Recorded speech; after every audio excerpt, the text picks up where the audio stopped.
All right, so the A's got a really nice victory over the Texas Rangers, winning by a final score of 7-2, and winning back-to-back games for the first time in a really long time, it feels like.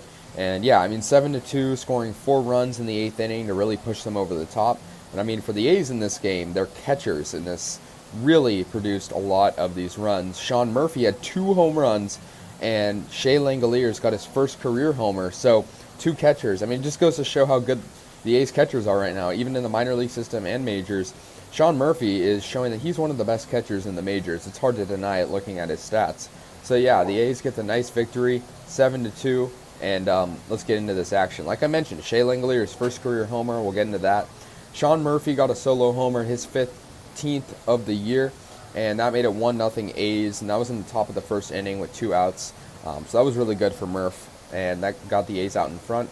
However, Texas tied this game up with an Adolis Garcia RBI double. And that was with a guy on second, drove him in, and that made it 1-1.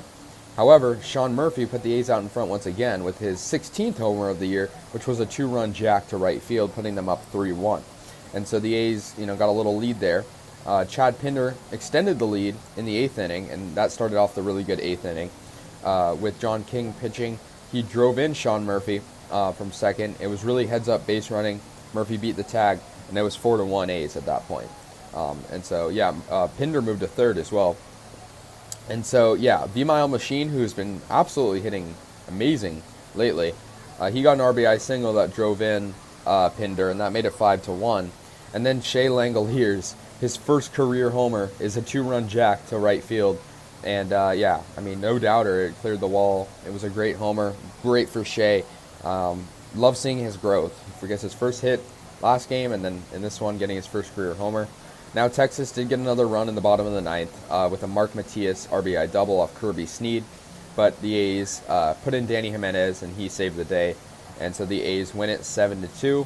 Yeah, I'm just really happy with this victory. I think running with these youth lineups, it was our first game with the absence of Elvis Andrus. Obviously, he has been put on waivers, and I think the A's really showed that their youth movement is working. I mean, most of these young guys got hits. Chad Pinder and Murphy, who are more veterans, got hits as well, but I think the combination of the youth movement and this, really worked out. So the A's had Adam Oller on the mound, and I know I've said a lot of things about Adam Oller. His poor pitching at the beginning of the season was not good, but man, he's been a lot better lately. I mean, he went 6 strong innings. He had earned 1 run and struck out 4 batters, and that was really, really good.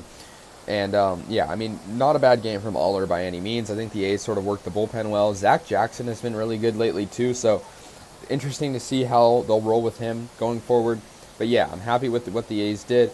Happy for Shea Langeliers and all the young guys that are sort of, stepping outside the box and really just producing more than they would maybe on other teams or in the minors. I think it's just good to see that. And so yeah, the A's had 9 hits total. The Rangers had 6. It was a good one. The A's will play the Rangers one more time in this series. Obviously, our schedule right now is stacked with a lot of divisional opponents, and so we'll see how that works out. But we have the Mariners series next, and then the Marlins, and then Yankees. So, yeah, guys, the A's defeat the Rangers 7-2 in this one. Let me know your guys' thoughts on this game. I'll see you guys later, and yeah, go A's.